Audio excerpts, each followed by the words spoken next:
जय भीम साथियों, मैं पंकज जाटव। तो आज की सबसे बड़ी खबर, नगीना के सांसद चंद्रशेखर आज़ाद जी पहलगाम अटैक के बारे में कुछ जाति धर्म के बारे में बताना चाहते हैं, जिसे आप ध्यानपूर्वक सुने और वीडियो को लाइक कमेंट शेयर करना ना कि भूलें। बीजेपी की जो पॉलिटिक्स है वो धर्म आधारित पॉलिटिक्स है, और जब जब ये टूटता है तब तक कुछ ना कुछ ऐसा होता है, चाहे पुलवामा हो जाए चाहे पहलगाम। अगर धर्म पूछ के मारना आतंकवाद है तो जाति पूछ के मारना भी आतंकवाद ही।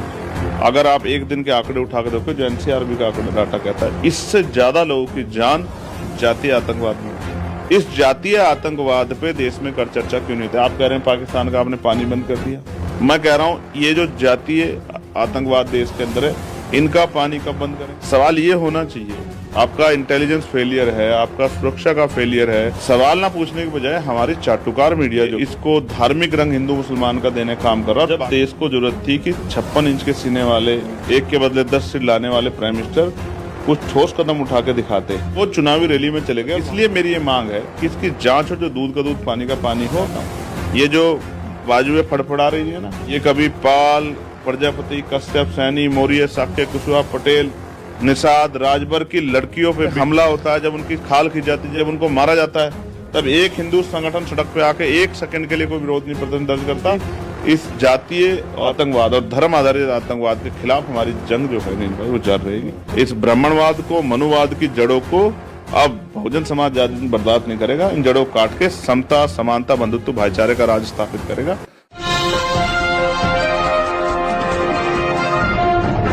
साथियों नमस्कार, मैं हूं नीरज पटेल और आप देख रहे हैं नेशनल जनमत। मेरे साथ नगीना से सांसद और आजाद समाज पार्टी के राष्ट्रीय अध्यक्ष चंद्रशेखर आजाद जी हैं। तकरीबन सबको पता है कि अमेरिकी दौरे पर थे। मैं सोच करके आया था कि जब आप अमेरिका से लौटेंगे तो चर्चा करूंगा कि कहां कहां, किन किन स्थानों पर गए, किन किन अम्बेडकराइट मूवमेंट के लोगों से मिले। लेकिन आपके जाने के बाद देश में जातीय आतंकवाद और उसके बाद अब हालिया समय में ही कश्मीर में एक आतंकवाद सामने आया। जो हुआ कश्मीर में, आपको जाना था पार्लियामेंट्री कमेटी को लेकर के, वो भी शायद दौरा रद्द हुआ। क्या लगता है आपको कि घटना होने के बाद जिस तरह का माहौल देश में इस गोदी मीडिया ने बनाया, एक्चुअल में वही परिस्थितियां हैं या आप उसको अलग ढंग से देख रहे हैं? देखिए, पहली बात तो नीरज भाई, दुखद तो है। सबसे पहले तो मैं उन परिवारों के प्रति अपनी संवेदना प्रकट करता हूं जिन परिवारजनों ने अपने खोए। किसने अपना बेटा खोया, किसने अपना पति खोया, किसने अपना भाई खोया, किसने अपना पिता खोया। 26 से ज्यादा भारतीयों की जान गई। दुखद है, आदरांजलि उन सबको, और चिंतनीय है, और इस पर चर्चा होना बहुत जरूरी है। मैं स्पष्ट रूप से डॉक्टर बाबा साहब अम्बेडकर ने कहा था कि हम प्रथम और अंत्य भारतीय हैं। उन्होंने ये भी कहा कि जब मेरे हित में और देश हित में टकराव होगा तो मैं अपने देश की तरफ खड़ा रहूंगा, लेकिन जब मेरे हित में और मेरे समुदाय के हित में और देश में टकराव होगा तो मैं अपने समुदाय की तरफ खड़ा रहूंगा, क्योंकि उनको पता था कि उनके समुदाय की तरफ खड़ा होने वाला कोई दूसरा व्यक्ति नहीं। तो ये चिंता का सबब है। लेकिन मैं बड़ा आश्चर्यचकित हूं नीरज भाई, हमने सुना था कि जब से नोटबंदी हुई थी तो आतंकवाद की कमर टूट गई थी। फिर धारा 370 हटी तो जो बचा कुछ आतंकवाद था वो भी खत्म हो गया। और अब जो है, जब ये यूनाइटेड टेरिटरी हो गई है और सेंट्रल गवर्नमेंट इसको जो है कि हाथ में है, डिफेंस मिनिस्ट्री और होम मिनिस्ट्री इसको के अंडरटेकिंग में सब वहाँ निगरानी पे सब कुछ हो रहा, तो मैं तो सोचता था कोई आतंकवादी घटना का मतलब ही नहीं बनता। अभी कुछ दिन पहले मिशन ऑल आउट भी चला गया कि हमने सारे जो है अलगाववादियों को, सारे आतंकवादियों को, सारे क्रिमिनलों को यहाँ से हटा दिया।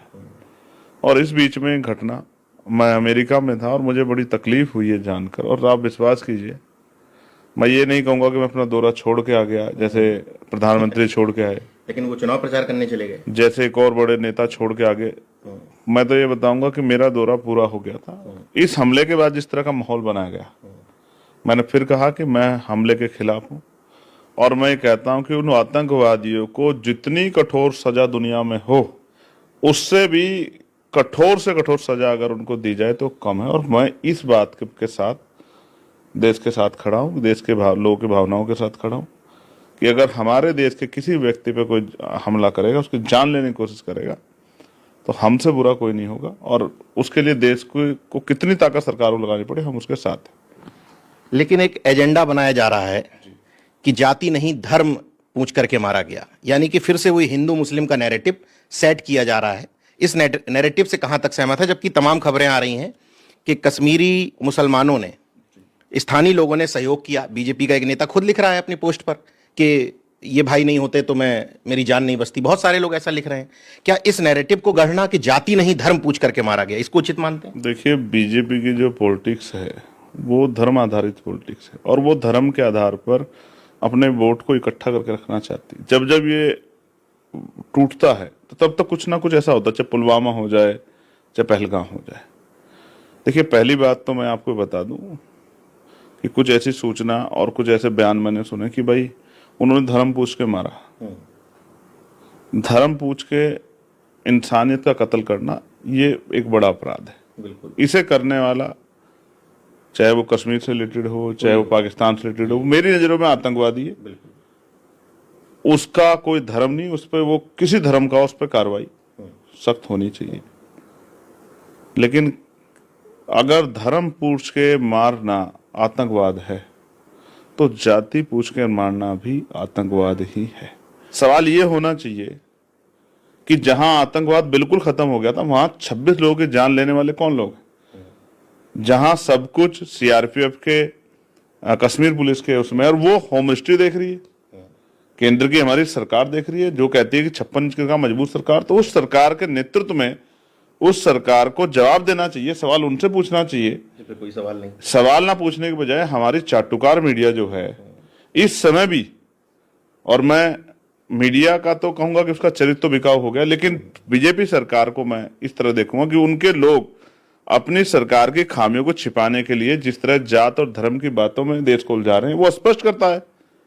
उन्होंने माना है पार्लियामेंट की उसमें ऑल पार्टी मीटिंग में कि चूक हुई है, और ये चूक ही नहीं है, इतनी बड़ी घोर लापरवाही है। इसके लिए पहले सरकारों में तो इस्तीफे दिए जाते थे, अब तो शायद कोई इस्तीफा मांगेगा नहीं, ना इस्तीफा कोई देगा, ना होम मिनिस्टर इस्तीफा देंगे, ना प्राइम मिनिस्टर इस्तीफा देंगे, ना डिफेंस मिनिस्टर इस्तीफा देंगे।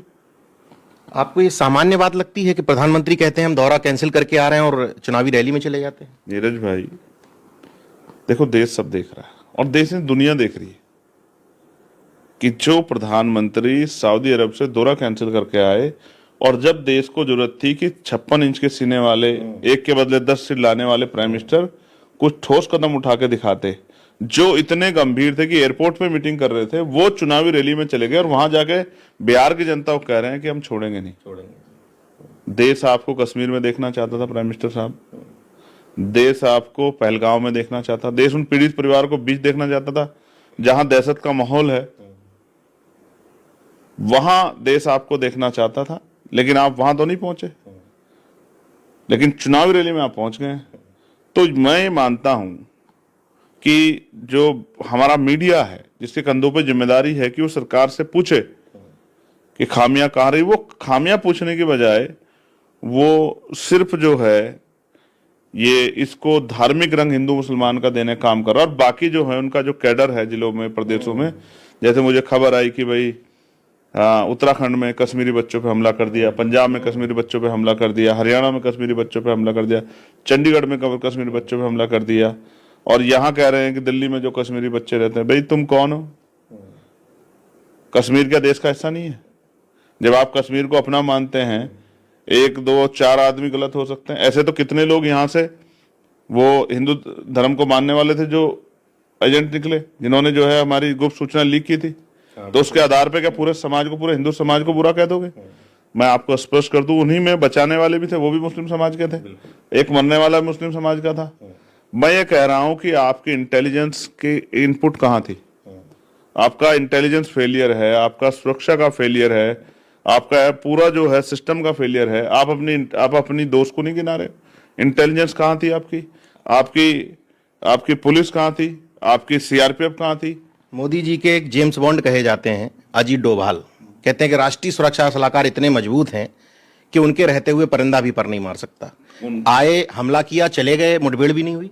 अब ये राष्ट्रीय सलाहकार साहब जवाब दें कि वो एंट्री कर गए हथियारों के साथ, हर जगह चेकिंग होती है वहां, वो हथियारों के साथ कैसे एंट्री कर गए, हथियार उनके पास कहां से आए, खुले मैदान में मार के खुले मैदान में मार के चले गए, वहां कोई सुरक्षा व्यवस्था नहीं थी। और एक और चीज जो पीड़ितों द्वारा बताई कि 1.5 घंटे उसके बाद भी लोग तड़पते रहे, लेकिन एम्बुलेंस नहीं पहुंची, डॉक्टर के यहाँ नहीं ले जाया गया, बल्कि स्थानीय लोगों ने 1.5 घंटे में पुलिस नहीं पहुंची, 1.5 घंटे में सुरक्षा एजेंसी नहीं पहुंची। मैं फिर ये क्यों ना मानूं कि इसकी कठोर जांच होनी चाहिए, इसकी सुप्रीम कोर्ट की निगरानी में और सीबीआई द्वारा इसकी जांच हो। हालांकि सारी एजेंसियों को सेंट्रल गवर्नमेंट इन्फ्लुएंस कर सकती है, लेकिन फिर भी क्योंकि हमें न्यायपालिका पे भरोसा है, हमें अपनी जांच एजेंसी पे भरोसा, इसलिए मेरी ये मांग है कि इसकी जांच हो, जो दूध का दूध पानी का पानी हो। क्योंकि मैं फिर कह रहा हूं, मैं देश के साथ खड़ा हूं, देश की भावनाओं के साथ खड़ा, लेकिन मुझे इस मामले में बहुत सारी चीजें दिखाई दे रही है जो फेलियर है, और मैं कहता हूं सरकार को जिम्मेदार लेनी चाहिए। और मैं आपको एक चीज और बताता हूं, ये सच है कि हमारे 26 से ज्यादा लोगों ने जान गंवाई है। इस पे मेरा शक ये भी हो जाता कि आतंकवादी इतने दयावान नहीं हो गए कि उनकी पत्नी को कहे कि जाओ उसको छोड़ दिया, बच्चों को छोड़ दिया। आतंकवादी होता है, वो तो अपनी संख्या बढ़ाता कि हमने इतने लोगों को नुकसान पहुंचा दिया। ऐसा लगता है जैसे कोई खेल है कि जाओ घर जाके मोदी जी से कह देना, ठीक है, वो मैसेज जो सूट करे गोदी मीडिया। अब आप समझो, ये पूछना बताना कि वो मुस्लिम नहीं थे इसलिए मुस्लिम नहीं थे इसलिए मारा गया, और फिर मोदी जी को कह देना, जैसा एक पिक्चर का कोई सीन बना हुआ हो ना, वो बिल्कुल ऐसा लगता है।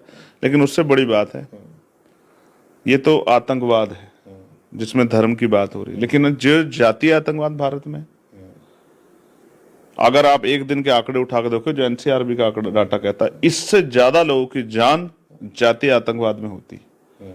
कहीं बारात के रोकने पे, कहीं घोड़ी पे बैठने पे, कहीं मूछे रखने पे, कहीं मोटरसाइकिल चलाने पे, कहीं मटकी से पानी छूने पे। एक महीने में ही इतनी हो गई जाती घटना। और मैं आपको क्या कह रहा हूँ, कहीं बुलंदशहर में 4 लोगों पे गाड़ी चढ़ा के, कहीं किसी को पीट के मार के, कहीं ट्रेन में किसी को पीट के मार के, और तमाम तरह से मैं वहां था, और इतने मसलों पे मुझे वहां जो है दिन रात के फर्क के बावजूद चर्चा करनी पड़ी थी, अपनी बात रखनी पड़ रही थी। कई महिला को पीट के मार दिया है, कई मीणा समाज पे जो है राजस्थान में हमला कर दिया। जिस तरह का जो नरसंहार इस जातीय आतंकवाद पे देश में कर चर्चा क्यों नहीं होती? आप कह रहे हैं पाकिस्तान का आपने पानी बंद कर दिया, मैं कह रहा हूं ये जो जातीय आतंकवाद देश के अंदर है, इनका पानी कब बंद करेंगे, इनको सजा कब दिलाएंगे, इस पर चर्चा कब कराएंगे? मैंने पार्लियामेंट में भी कई बार कहा कि पहले schedule caste, schedule tribe, backward पे जो हमले होते हैं उन पर चर्चा होती थी, अब नहीं होती है। लगातार ये संख्या अपराधों की बढ़ रही है, और लगातार डर के साए में कमजोर वर्ग के लोग, और उनमें भी महिलाओं पे जो हिंसा हो रही है, लेकिन कभी कोई चर्चा नहीं होती। मैं फिर कह रहा हूं, देश के साथ अगर कोई भी सम्मान का खिलवाड़ होगी, कोई आतंकवादी हमला करेगा, सरकार उसकी इंसिडेंट बजा दे, सिर्फ भाषण ना दे। मैंने कश्मीर के बच्चों का आपको बताया, उन पे हमला कर दिया, जैसे आगरा में गोली चला दी बिरयानी के उसके ऊपर, झगड़े के ऊपर, और फिर एक वीडियो वायरल करके कह रहे हैं कि 26 का बदला 26 लोग। भाई कई भारत के मुसलमानों ने हमला थोड़ा किया है, ये तो आप बताओ ना हमला किसने किया है, आप निकाल के लाओ ना सरकार रिकॉर्ड, और चढ़ाओ ना उनको फांसी पे जिन्होंने हमला किया है, जो आके हमला करके गोली चला के चले गए। और मैं आपको फिर कहना चाहता हूं, ये जो बाजू में फड़फड़ा रही है ना, ये कभी पाल, प्रजापति, कश्यप, सैनी, मौर्य, साक्य, कुशवाहा, पटेल, निषाद, राजभर की लड़कियों पे, बेटियों पे, जब उनको भी हिंदू बताया जाता है, जब उनपे ये हिंसा होती है, तब इनमें से कोई संगठन, हिंदू संगठन सड़क पर निकल के नहीं आता उनके लिए आंदोलन करने के लिए। जब उनपे हमला होता है, जब उनकी खाल खींच जाती है, जब उनके जमीन छीनी जाती है, जब उनको मारा जाता है, तब एक हिंदू संगठन सड़क पे आके 1 सेकंड के लिए कोई विरोध नहीं प्रदर्शन दर्ज करता, ना उनकी भुजा फड़फड़ाती। लेकिन जैसे ही नाम मुसलमानों का, सारे बाहर आ जाते हैं। मैं फिर आपको जातीय आतंकवाद की बात मैंने बताई, इतनी घटनाएं हुई हैं, मुसलमानों का आ जाए, मैसेज बताता हूं।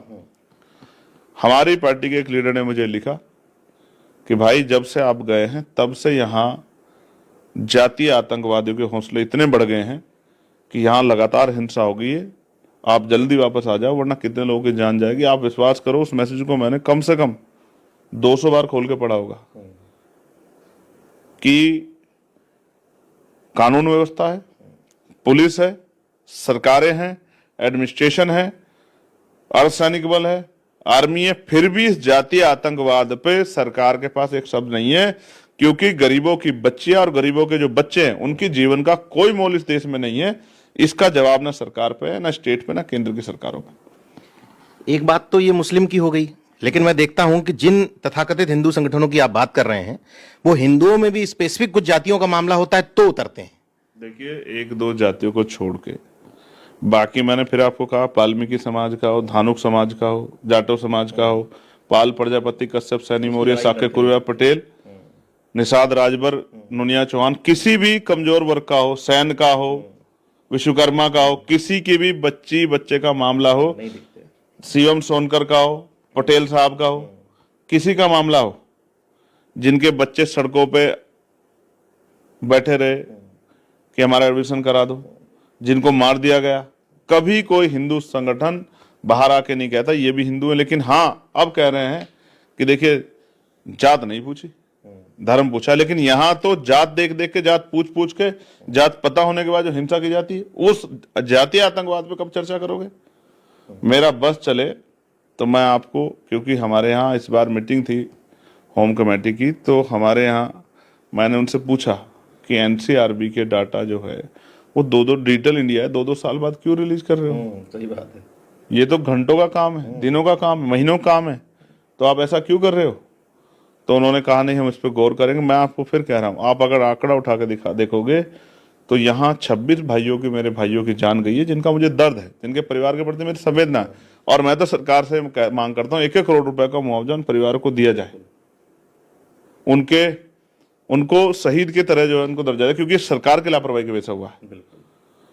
ठीक है, उन परिवारों की पीड़ा सुनी, वो बच्चे क्या कर रहे हैं, सरकार क्या कर रही थी, पुलिस क्या कर रही थी, सीआरपीएफ क्या कर, एडमिनिस्ट्रेशन क्या कर रहा था, 1.5 घंटे तक कोई आया नहीं। इसका जवाब सरकार के पास देने को है। हवाई जहाज की रेट बढ़वा रही थी सरकार। हाँ, ये देखो, आपदा में अवसर, आप, ये हमेशा होता है, चाहे कोई धार्मिक कार्य, वैसे सबसे बड़े हिंदू हैं, लेकिन जब धार्मिक कार्य होगा, प्रयागराज होगा, तो ये टिकट के रेट बढ़ा देंगे। और जब वहां से लोगों को लौटना था तो उन्होंने टिकट के रेट बढ़ा दिए। जो टिकट 4,000 रुपए का था वो उन्होंने 12,000, 14,000 कर दिया, क्योंकि इनको आपदा में भी जेब काटनी है। और सरकार इस बात का बैठ के तमाशा देखती है। हमेशा होना ये चाहिए था कि जितने लोग वहां से लौट रहे घर से सलामत हो जाए, तो इसकी व्यवस्था सरकार करती, उनके टिकट करा के देती, उनको रुकने की व्यवस्था कराती। लेकिन इसको कराने की वजह, ये काम कश्मीर के लोगों ने तो किया। हमारे यहाँ की मीडिया और हमारे यहाँ की सरकार तो सिर्फ और सिर्फ अपना बचाव कर रही थी, और मीडिया तो पूरे उसको एक अलग रंग देने का प्रयास कर रही थी। इस जातीय और आतंकवाद और धर्म आधारित आतंकवाद के खिलाफ हमारी जंग जो है नील भाई, वो जारी रहेगी।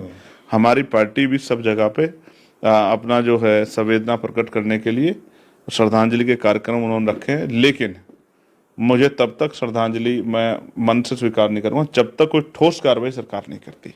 सिर्फ बातें, गाल बजाई करके, रैली में भाषण पढ़ के, जैसे मोदी साहब पढ़ाए, या कहीं और जो है टीवी पे बैठ के भाषण पढ़ के, कमरे में मीटिंग करने से काम नहीं चलता है। हालांकि मुझे लगता है बाद लोग भूल जाएंगे। हो सकता है कोई सर्जिकल स्ट्राइक टाइप भी हो जाए, 8-10 लोग मारे जाए, मगर इस घटना में कौन शामिल है, चाहे वो कश्मीर का है, चाहे वो भारत का है, किसी पार्टी का है, चाहे वो पाकिस्तान का, वो सामने आना चाहिए। आप देखो अमेरिका को, उसने, मैं अभी जब न्यूयॉर्क में था तो वर्ल्ड ट्रेड सेंटर देखा मैंने, उस पर हमला जिन्होंने किया था उन्होंने छोड़े नहीं उनको। ये होती है देश की गरिमा का सम्मान बढ़ा। और मैं इंतजार कर रहा हूं कि जो नारा लेके हमारे प्रधानमंत्री आए थे, उस नारे को सच कब होगा। एक जवान तो हमारा और फंसा हुआ, ये भी मुझे सूचना है, एक जवान हमारा जो है वो सीमा पार हो गया, तो एक जवान तो फंसा, वो जवान ही वापस आएगा नहीं आएगा, मुझे तो अभी उसकी भी चिंता। मैं प्रधानमंत्री से मांग करता हूँ कि हमारे जवान को सकुशल वापस लाने के लिए सरकार प्रयास करे। खैर, मुझे आश्चर्य तो है कि मुठभेड़ होती है अमूमन, मैंने तो जब से देखा, लेकिन यहाँ मुठभेड़ जैसी कोई चीज नहीं थी। खैर, आपने कुंभ का नाम लिया तो अचानक से एक बात याद आ जाती है कि निश्चित तौर पर जो मरे उनमें से कुछ लोगों ने बताया कि अधर्म पूछ करके मारा गया, हालांकि मुस्लिम भी मरा। लेकिन कुंभ में इनका आधिकारिक आंकड़ा 26 है, कुंभ का आधिकारिक आंकड़ा माने, हालांकि उस आंकड़े को कई लोगों ने 30। फिर भी अगर इनका इससे ज्यादा था, वहां 30 के 30 हिंदू मरे थे।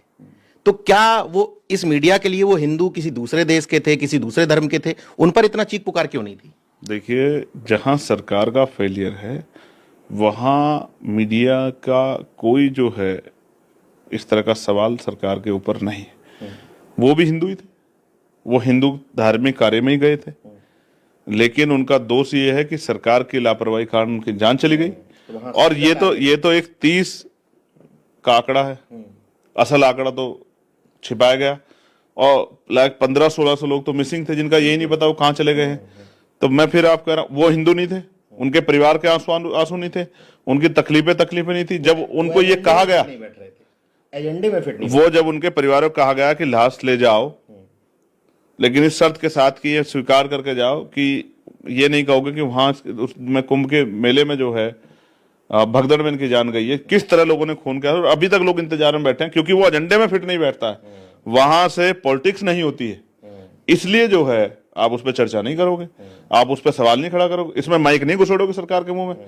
लेकिन अब जाके आप कश्मीर में माइक घुसेड़ोगे, अब जाके आप जो है कश्मीर में। लेकिन मैं तो फिर कहता हूं ना, हमारा चरित्र दोहरा नहीं है, हम देश के साथ खड़े हैं, और इस पे अगर सरकार कार्रवाई करती है तो सरकार के साथ खड़े हैं, लेकिन फिर इस बात के साथ भी कि जवाब तो सरकार को देना पड़ेगा।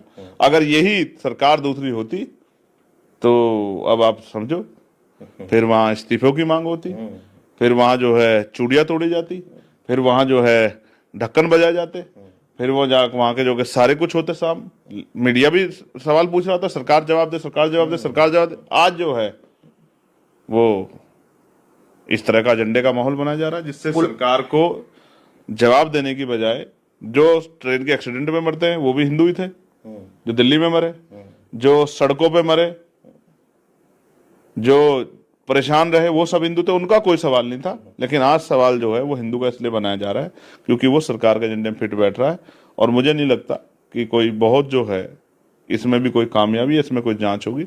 मैं पुनः आपके माध्यम से माननीय सर्वोच्च न्यायालय से मांग करता हूं कि इसकी जांच कराया जाए, क्योंकि देश के साथ इस तरह के खेल लंबे समय अगर चलेंगे तो मैं फिर कहूंगा कि किसी भी तरह से इसका नुकसान जो है वो लोगों के ऊपर होगा। कितना आसान है भारत में नीरज भाई, दूसरे देश से आतंकवादियों का आना, 26 लोगों को गोलियों से भून कर चले जाना, और एक पत्ता तक नहीं हिलना, किसी को एक सुई नहीं लगनी, और आतंकवादी आराम से आके आराम चले जाते हैं, और ना कोई मुठभेड़, ना कोई जांच, ना कोई वीडियोग्राफी, ना कुछ। कितना आसान है कि 26 लोगों की जान चली जाना और सरकार का सिर्फ गाल बजाई करना। अंतिम सवाल पूछ लेता हूं, चूंकि आप अमेरिका से लौट करके आए हैं, आपने जातीय आतंकवाद की भी बात की। वहां आप जय भीम लिखी हुई गाड़ियों में घूमते हैं, चमार 1, 2, 3 लिखी हुई गाड़ियों में घूमते हैं, वहां गाड़ियों पे नहीं कोई गोबर फेंक देता है, कोई हमले कर देता है कि यार इस तरीके से ये लोग लिख के घूम रहे हैं? देखो, मैं पहले एक बार बता दूं, वो चमार लिख के नहीं घूम रहे, एक्चुअली वो गाड़ी का नंबर है। उन्होंने गाड़ी का नंबर ही वो 7 डिजिट का चमार ले लिया। मतलब उसी तरह से लिख गया। हाँ, नहीं, उन्होंने लिया ही जैसे जय भीम लिया उसी तरह से चमार लिया, चमार 1 लिया, चमार 2 लिया, चमार 3 लिया। एक्चुअली क्या है, वैसे मैं बहुजन हूं, लेकिन मैं स्पष्ट कर दूं कि जिन लोगों को इस देश में, जो schedule caste, schedule tribe, backward के लोग हैं, जिनको जातीय आधार पे रोज सुबह से शाम तक आरक्षण के नाम पे, कम प्रतिभा होने के नाम पे, काबिलियत ना होने के नाम पे गाली दी जाती है, अपमानित किया जाता है, उन्हीं लोगों ने वहां अपने दम पे संघर्ष करके महल बनाए हैं, कोठियां बनाई हैं, बड़ी बड़ी गाड़ियां ली है। जो बड़े बड़े उद्योगपति जिन गाड़ियों को नहीं चला सकते, वो उन्होंने मेरे सम्मान में लाइन लगा के खड़ी की थी कि हमारा भाई आया है। और मैंने वो इसलिए दिखाई कि जिनको नीची जात नीची जात नीची जात कह के जो है अपमानित करने काम देश ने किया, जिनके अधिकारों पे जो है अतिक्रमण करके उनकी तरक्की को रोक कर रखा, जब उनको मौका मिला, जहां गैर बराबरी नहीं है, जहां समता के अवसर, वहां आरक्षण नहीं है, वहां आरक्षण है तो ब्लैक लोगों को अफर्मेटिव एक्शन के नाम पे, वहां शेड्यूल कास्ट के लोगों को, इंडिया के शेड्यूल कास्ट के लोगों को या इंडिया किसी भी कास्ट के लोगों को आरक्षण नहीं है। लेकिन वहां उन्होंने अपनी मेहनत से साबित करके दिखा। और आप विश्वास करो नहीं भाई, एक गाड़ी नहीं, सैकड़ों गाड़ी। लेकिन वो आज भी, मैं धन्यवाद दूंगा उन सब लोगों का। मैं जितने स्टेट में घूम के आया हूं, चाहे कैलिफोर्निया हो, चाहे सियाटल हो, चाहे वेगस हो, चाहे शिकागो हो, चाहे डैलस हो, चाहे न्यूयॉर्क हो, चाहे वाशिंगटन डीसी हो, चाहे सैन फ्रांसिस्को, चाहे सेक्रामेंटो हो, आप पीटर्सबर्ग हो, आप विश्वास करके देखो क्या गुरुद्वारे बनाए उन्होंने, गुरुघर महाराज रविदास जी के, और क्या उन्होंने जो है घर बनाए, क्या उन्होंने बिजनेस डेवलप किया, क्या उन्होंने गाड़ी, क्या इस तरह का जो किया, देख के दिल को सुकून मिला कि अगर भारत में गैर बराबरी होती तो वंचित वर्गों की तरक्की के रास्ते यहाँ रोके, हमले कर दिए जाते अभी तक। हमले कर दिए जाते, पता नहीं क्या क्या हो जाता। और आप देखो ना, जितने फॉलोअर्स नहीं है मेरे, उससे ज्यादा लोगों ने वीडियो देखी। फूले मूवी देख लीजिए, आई नहीं, और विरोध हाँ विरोध, अब मैं फिर कह रहा हूँ सच्चाई से डर लगता है ना, सच्चाई से डर लगता है, लेकिन कब तक डरेंगे। मैं फिर कहता हूँ जातीय आतंकवादियों को अब अपनी सोच में बदलाव करना पड़ेगा, क्योंकि देश का कमजोर वर्ग बाबा साहब अम्बेडकर के संविधान में दिए हुए अधिकारों के जरिए पढ़ लिख कर ज्ञान हासिल करके मुख्य धारा में आ रहा है। अब मुकाबला आमने सामने का हो गया है। अब ज्यादा दिन ये झूठ फरेब और ये नाट्य नहीं चलेगा। बात अचानक से याद आ गई, फूले फिल्म का विरोध मुझे तो नहीं लग रहा किसी मुस्लिम संगठन ने किया हो, जो कह रहे हैं कि अब धर्म जाति खत्म हो गई, धर्म है तो जाति के आधार पर ही तो विरोध कर रहे हैं फूले मूवी का। मैं आपको फिर ये कहता हूँ फूले मूवी का नहीं कर रहे हैं, जो अंधविश्वास, पाखंडवाद और सामाजिक व्यवस्था में बड़ा छोटा ऊंचा नीचापन बना के जो लोगों को के तरक्की में जो अवरोध पैदा किया गया था, कमजोर वर्गों को आगे बढ़ने जो रोका गया था, वो उनका जो झूठ था वो जनता के सामने ना जाए, इसलिए पीड़ हो रही है। और ये पीड़, अब मैं फिर कह रहा हूँ, फूले मूवी बनी है, कल हो सकता है पेरियार मूवी बने, परसों हो सकता है पेरे लली यादव मूवी बने, फिर मामला रामसु वर्मा जी के ऊपर, फिर संतराम बी प्रजापति जी के ऊपर बने, फिर बाबू जगदेव प्रसाद जनवाद कपूरी ठाकुर जैसे मांझी जी के ऊपर बनी है जिन्होंने पत्थर का सीना चीर दिया था, फिर काशीराम जी के ऊपर मूवी बने, डॉक्टर बाबा साहब अम्बेडकर के ऊपर मूवी बने, फिर कितनों कौन कौन सी मूवी से रोकोगे। सबने जातिवाद का सामना करके और इस जातिवाद को के कलंक को मिटाने के लिए, देश से के ऊपर जो कलंक है जातिवाद का, इसको मिटाने के लिए एडी चोटी का जोड़ लगाया। लेकिन यहाँ जाति बनाने वाले लोगों ने उसमें कोई योगदान नहीं दिया आगे बढ़ के। अगर ये योगदान देते तो आज देश वाकई में विश्व गुरु बनने की तरफ आगे बढ़ रहा होता। लेकिन इनको अपने जातीय वर्चस्व को बना के रखना है। उसके वर्चस्व को बना के रखने के लिए जो सच्चाई उसको छिपाने का काम इन लोगों ने किया है। कलम इनकी थी, जो मनाए लिखा। इस ब्राह्मणवाद को, मनुवाद की जड़ों को अब बहुजन समाज ज्यादा दिन बर्दाश्त नहीं करेगा। इन जड़ों को काट के समता, समानता, बंधुत्व, भाईचारे का राज स्थापित करेगा। और जैसा राज मैंने वहां बेगमपुरा का देखा, वैसा राज यहाँ भी आएगा। कमजोर वर्गों के लोगों को रोटी, कपड़ा, मकान, रोजगार, अच्छी शिक्षा, अच्छी चिकित्सा और आत्मसम्मान का जीवन मिलेगा। इस लक्ष्य को लेकर, इस सपने को देख के मैं वहां से आया हूं और यहाँ हम लोग दिन रात मेहनत करके लोगों को जगाने का काम करेंगे। देखिए, एक बहुत अच्छा उदाहरण है।